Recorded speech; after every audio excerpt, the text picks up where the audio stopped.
Anatoly Moskvin seemed like a smart guy. According to the Daily Beast, the college professor and Russian journalist mastered 13 languages. But he also had a peculiar hobby. He was a self-dubbed necropolist, or an expert on cemeteries. Moskvin was so fascinated by cemeteries, in fact, that he visited 752 of them in and around his hometown.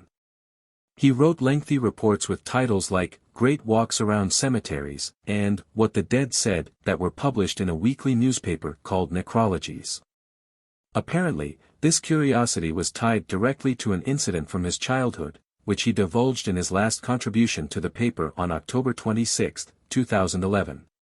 When Moskvin was 13, a group of men stopped him and forced him to join a funeral, and to kiss the dead 11-year-old girl on the lips. "I kissed her once, then again," he wrote. The girl's mother then placed a wedding ring on his and her daughter's fingers. Moskvin wrote that his strange marriage was useful and spurred an irrevocable, lifelong fascination with the dead. Moskvin began writing about the dead and taking detailed notes of each cemetery he visited. He even spent a night in the coffin of a dead person ahead of their funeral. It was when locals found the graves of their loved ones desecrated and dug up in 2009 that Moskvin's hobbies became untenable. The Russian government had no leads, but they were sure extremists were to blame. Until 2011, nobody had any inkling who the culprit in this bizarre horror story was. But when police heard that Muslim graves were being desecrated in Nizhny Novgorod following a terrorist attack at Moscow's Domodedovo airport, they finally caught a break. They found Moskvin painting over the pictures of dead Muslims. While he wasn't desecrating the bodies themselves, authorities arrested him and searched his apartment.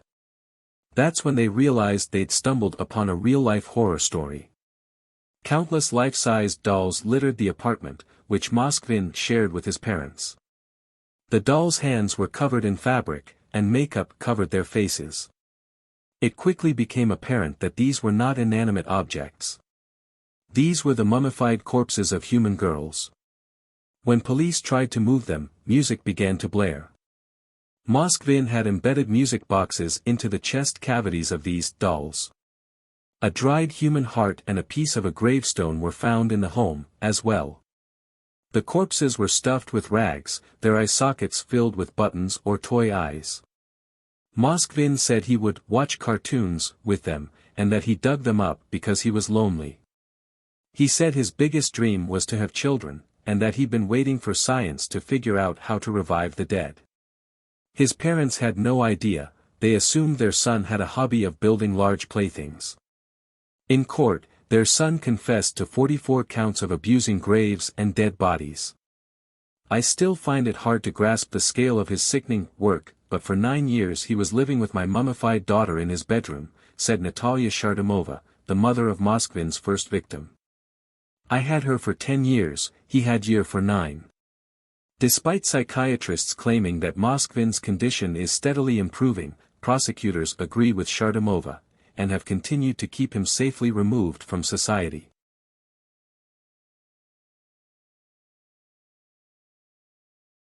When Alexander the Great's body failed to decompose 6 days after his death, the ancient Greeks were in awe. His loyal followers believed this was clear confirmation he was a god, but modern scientists have since posited otherwise. In fact, according to one theory, the ancient king's body didn't decompose because he wasn't actually dead yet. Alexander the Great may have been the most famous person in history to be buried alive. An ancient Greek historian who wrote his parallel lives hundreds of years after Alexander's reign using many secondary sources, the Macedonian conqueror died in 323 BC. After a 24-hour drinking spree, he came down with a fever and felt a sudden pain in his back as though smitten with a spear. Pretty soon he was paralyzed, and soon after, he was rendered speechless. Eventually, 32-year-old Alexander the Great was pronounced dead. His cause of death, however, has remained a mystery for millennia, but one doctor recently thought she cracked it. In February 2019, Dr. Catherine Hall of the University of Otago in New Zealand posited in the Ancient History Bulletin that Alexander suffered from Guillain-Barré syndrome, GBS. According to history, the rare autoimmune disorder can lead to fever, abdominal pain, and paralysis, which, to Hall, seems to exactly fit Plutarch's account of Alexander's death. The combination of ascending paralysis with normal mental ability is very rare, and I have only seen it with GBS, said Hall. She suggested that Alexander contracted the rare disorder from a Campylobacter pylori infection, the most frequent cause for GBS worldwide. Back in the 4th century BC, doctors didn't use a patient's pulse to diagnose death, they used breath. And since Alexander was paralyzed, his body required less oxygen and his breathing was kept to a minimum. Thus, with his pupils dilated and apparent lack of response to stimuli, doctors assumed he was dead, when his mental faculties were completely intact. Hall thinks Alexander was pronounced dead a full 6 days before he actually died. That explains why Plutarch described his body as remaining pure and fresh for days. It also would mean that Alexander was buried alive. Some scholars dispute Hall's explanation. For one, her source material was written more than 400 years after the death in question, and it's nearly impossible to properly diagnose someone without examining their remains. Alexander's burial site has never been found. But even still, Hall's is a freaky theory and a real-life horror story for the ages. I wanted to stimulate new debate and discussion and possibly rewrite the history books by arguing Alexander's real death was 6 days later than previously accepted, Hall said. The enduring mystery of his cause of death continues to attract both public and scholastic interest, she said.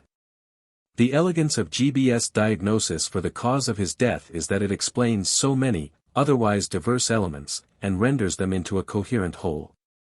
It's a tidy diagnosis, but it means that Alexander the Great, the bright military mind who conquered half the planet, may very well have witnessed his own funeral.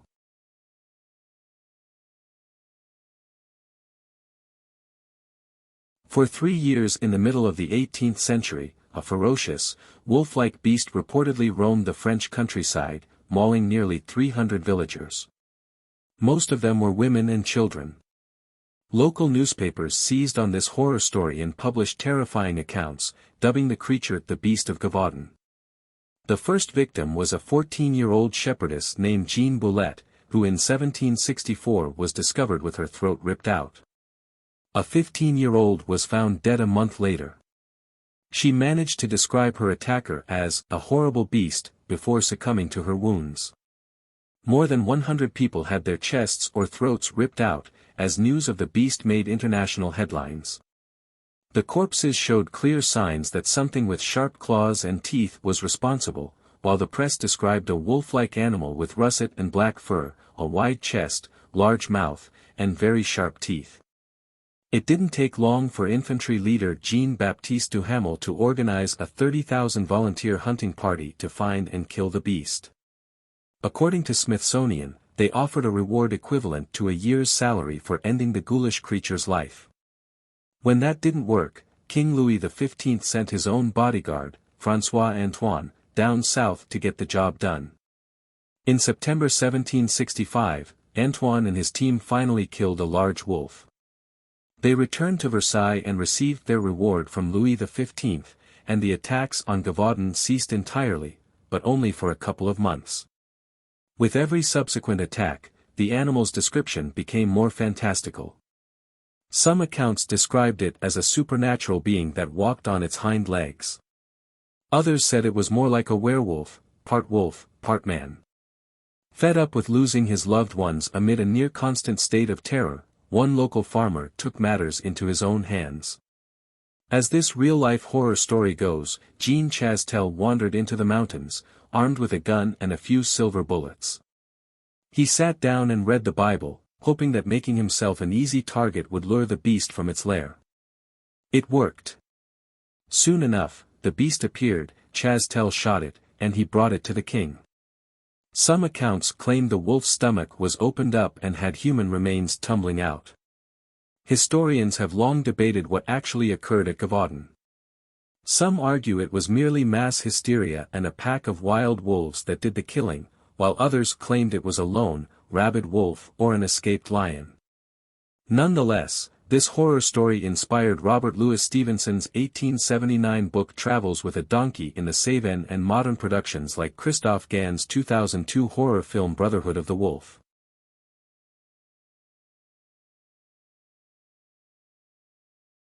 Jessica Lunsford was 9 years old when sex offender John Evander Cooey kidnapped her, raped her, and buried her alive. On the night of February 23, 2005, Cooey broke into Lunsford's family's home in Homosassa, Florida, and took her from her room to his nearby trailer. He raped her over the next 3 days, put her into a couple of garbage bags, and buried her in his yard. According to CNN, her hands were tied with speaker wire.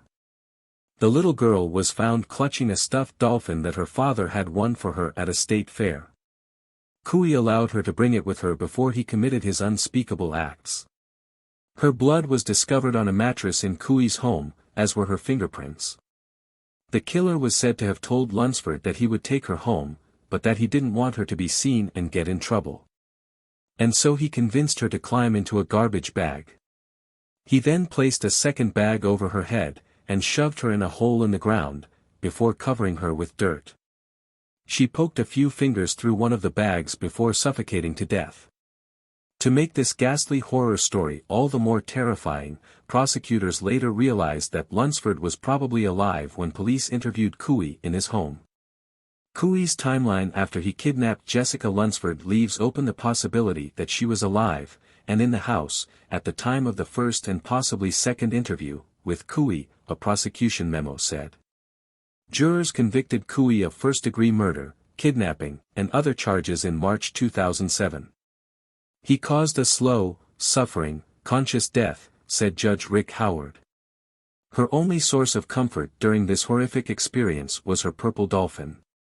After Cooey died of natural causes in 2009, it was tough for investigators and Lunsford's family alike to find solace.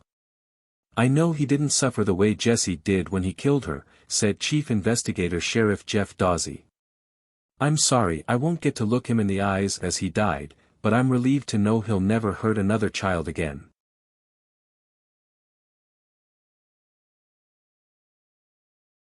The Dyatlov Pass incident is one of the most enduring and confounding mysteries of modern times and a horror story of the highest order. The story begins on January 27, 1959, when 23-year-old Igor Alexeyevich Dyatlov and his fellow students and researchers at the Ural Polytechnic Institute embarked on a hiking journey. The 10-person party aimed to reach the summit of Otorten, a mountain in the northern Urals. But after setting out on their journey, with one turning back due to illness, they were never seen alive again. When their bodies were finally found weeks later, the grim discovery only raised more questions and provided few answers. Dyatlov had told his sports club that he'd notify them via telegram once they returned, but an ominous lack of communication led to growing concern. On February 20, Army and police investigators were sent to investigate. What they found 6 days later were dead bodies, in a state so bizarre they looked like they came straight out of a nightmare. The tent had been cut open from the inside. The team's belongings, including shoes, had been left inside. Investigators then discovered 8 or 9 sets of footprints in the snow that were clearly made by shoeless individuals, with the tracks leading into the woods nearly 1 mile away. They found the first 2 bodies in a forest next to the remains of a campfire. Despite temperatures of -13 to -22 on the night of their deaths, both Yuri Krivonischenko and Yuri Doroshenko were dressed in nothing but underwear. The next 3 bodies were found on the way back to the camp, also in various states of undress. They were deemed to have died of hypothermia. But half-naked bodies in below-freezing temperatures weren't even the strangest finds.